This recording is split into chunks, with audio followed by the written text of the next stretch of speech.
In today's video, I'm going to show you a new feature in Google Ads that lets you automate a bunch of repetitive tasks and save a lot of time, and the feature is Google Ads Bulk Actions Solutions. This area in Google Ads is often ignored, and with good reason. The tools in here used to be really limited. But nowadays, Google has upgraded the tools available under bulk actions, and there's actually some really useful stuff in here. Stuff that actually replaces things that we used to have a third-party script or paid tool for. 3 of these tools are actually essential to run in any Google Ads account, and the other 3 are kind of optional, but we'll run through them all and I'll show you how to access bulk actions and I'll show you how to set up these important features. Let's dive in. So here we are inside my Google Ads account, and what we're going to do is we're going to come up to Tools and Settings, and we're going to go to All Bulk Actions over here. So under Tools and Settings, you'll find Bulk Actions, and then in Bulk Actions, you want to come to the Solutions section. Now, if you are in the new interface, previously I was using the old interface. If you are using the new interface, you can still find this feature. It's going to be on the left-hand sidebar under Tools, and then Bulk Actions, and then click All Bulk Actions. And once you're in this page, you're in the same place that I was in the old interface, and for the rest of this tutorial I'm going to do it on the old interface because I'm old school like that. I prefer the old interface currently. Okay, so from the bulk actions screen we want to click onto Solutions, and from the Solutions field we can now click the plus button to create a new bulk action solution. Now you have 6 options here, 3 of them good, 3 of them meh. So let's go through them. The ones that I think are actually good and the ones that I think should be run in almost every account is Account Anomaly Detector, Link Checker, and Common Negative Keyword List.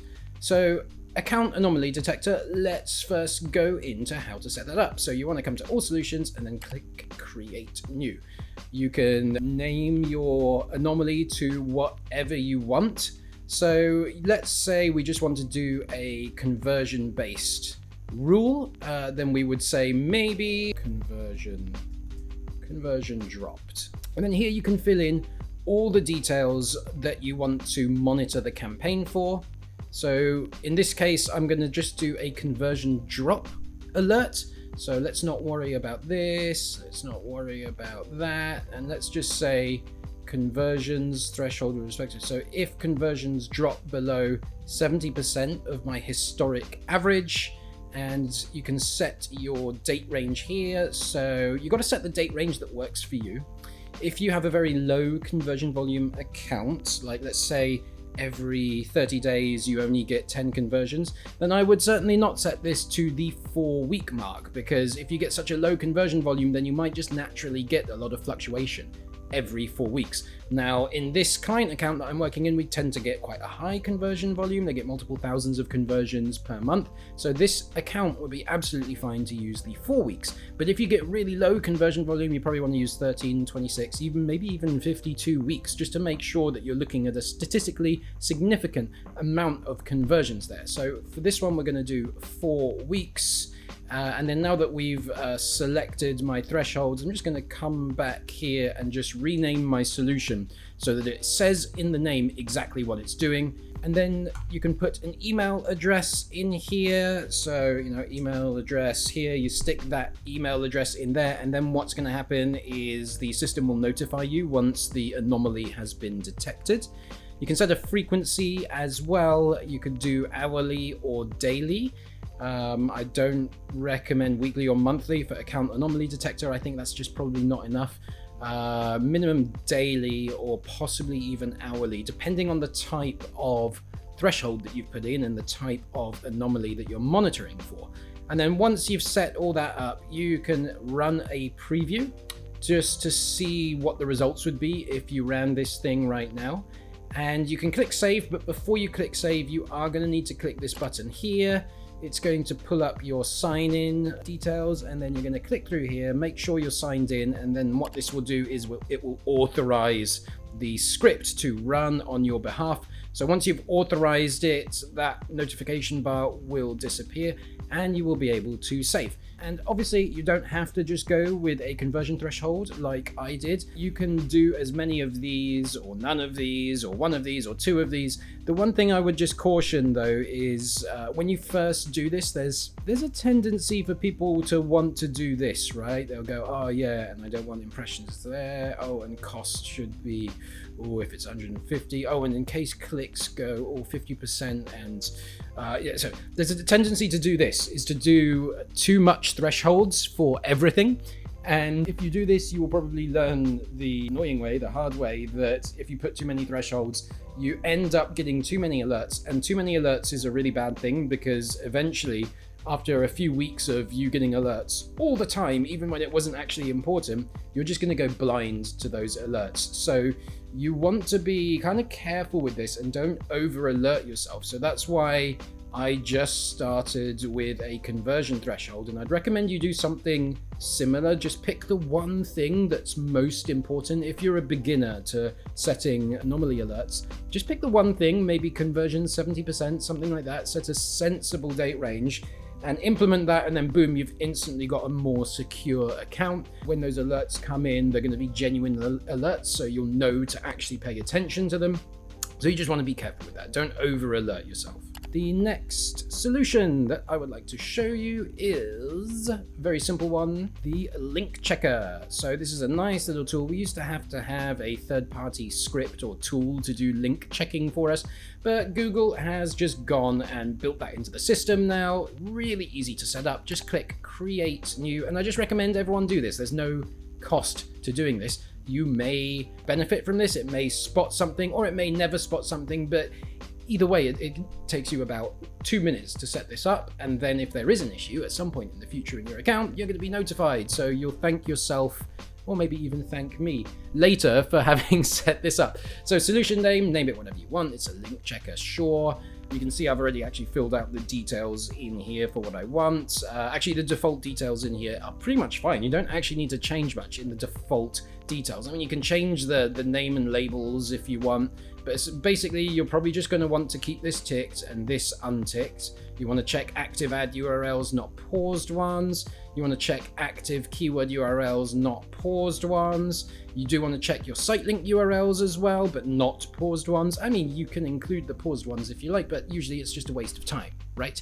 When you can include the paused ones is maybe if you've got a campaign that you've already created and you're going to launch it like next week or something, well, then you can temporarily include the paused check, and then it will just check all your paused stuff before it launches. So I would normally leave these unticked, but only tick them on a case-by-case basis if I've got a campaign I'm about to launch and I just want to check those URLs and make sure that there aren't any errors in those URLs. Now, in most cases, you don't need to customize this. Valid response codes are going to be 200. Customize this if you know what you're doing. Otherwise, just leave it as is. 200 as your valid response code is absolutely fine. Failure string, most of us are not going to need to customize this either, so just leave it blank. Days between analyses you can customize. I normally recommend just 1 day between analysis. And then enter your email address in here. Definitely leave this ticked. You don't want to email even if there are no errors. You only want that email if there are actually errors. Otherwise, like I said previously, you're just going to get notification blindness. And then when something does happen, you won't notice it because you'll just be ignoring those errors. I don't see much value in doing this, so I would just leave it as is. Frequency, once again, I would set to daily or hourly if you're really worried. If like you're spending tons of money and you can't afford for your URL to be down for even a second, but for most of us, daily is going to be fine. Run a preview, authorize, save. Jobs are good 'un, as we like to say in the UK. It's done. By the way, if you would like to get the kinds of results that me and my team at Big Flare got for this client, or even this client, then head on over to the link in the description below this video. Using that link and the calendar form that pops up on that page, you will be able to book a time in to talk directly with me or with my team leader, Lee, and we can go through your Google Ads requirements and talk about your business to see if our done-for-you Google Ads management service could help you reach your advertising goals. All right, now back to the meat and potatoes of the video. Okay, so third one, third really good one that I recommend running on every single Google Ads account is the common negative list. Now, if you follow my stuff and you follow my recommendations, then you are probably already using a negative keyword list that is your all campaigns negative keywords, and you've applied it to all of your campaigns. Well done. But this is an even better version of that, basically. So what it does is, let's create new. And what this does is it allows you to input your negative keyword lists here and then apply a custom label here. And what this does is this solution creates shared negative lists based on your settings and then applies that to all of your campaigns in this account. You can limit which campaigns the list is applied to by using labels in the configuration filter. So the good thing about this, right, is like you're already using a negative keyword list in your account, and that negative keyword list is your all campaigns list, so it's applied to all your campaigns. But this can lead to some problems because you make the negative keyword list now, and then in 3 months or 6 months, a year from now, you're making campaigns and you may have forgotten about that negative keyword list. It's really easy to forget, right? Like, especially if you're launching lots of new campaigns. It's just one of those little annoying things, and I've seen it happen so many times with like accounts that I audit, or just like common mistakes that we make here within the team at Big Flare. Yes, we sometimes make mistakes here at Big Flare as well. And yes, sometimes it has happened where we've like forgotten to put the negative keyword list applied to our new campaigns, and this just solves that, right? So you put in the list of negatives that you want in here. You can also add negative placements lists, so that's pretty handy for blocking out placements as well from the likes of Performance Max. Very handy. So create a negative placement list, create a negative keyword list, add it into this section here, and then set the frequency. I mean, this one doesn't really have to be daily. I mean, you can do it like, unless you're launching new campaigns every single day. This one can be weekly, and that's usually fine, or just set it to daily if you want to be sure. And then once again, authorize and save, and you are good. You are now going to automatically apply your negative lists to all your campaigns, regardless of whether you actually remembered to do that or not. So once again, this just kind of saves you from maybe making a mistake in the future.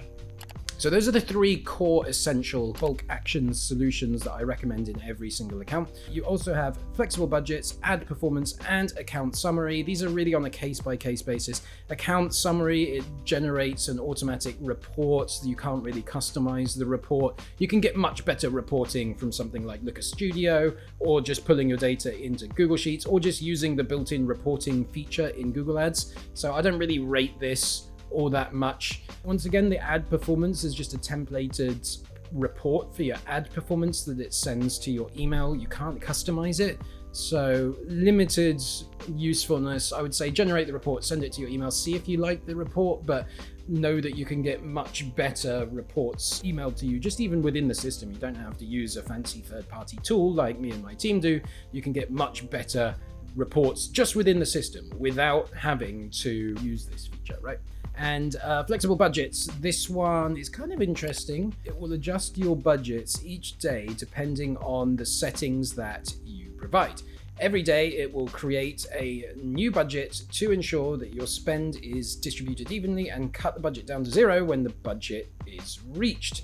So actually this kind of reminds me of Facebook ads, and this is like an approach that often works well for Facebook ads. People have been doing this for years on Facebook ads. We run this similar kind of strategy with some of our clients where it's required on the Facebook ad side of things. This is kind of like Facebook ads budgeting thinking applied to Google. I don't recommend using this for search or shopping. This is just not how search or shopping, budgeting and bidding work, but for something like YouTube ads, this could actually be useful. So I might use this in some cases where we're running on tight budgets and tight CPA targets for top of funnel traffic. The reason why this is used in Facebook ads is because this is very much a top of funnel traffic strategy. Shopping ads, search ads, not top of funnel, it's bottom of funnel. And if you just want to make sure the ROAS or CPA is good, and then you just want to be running all the time. But flexible budgets can be useful for top of funnel traffic. I might use this sometimes on our YouTube ads campaigns, but otherwise I wouldn't use this at all.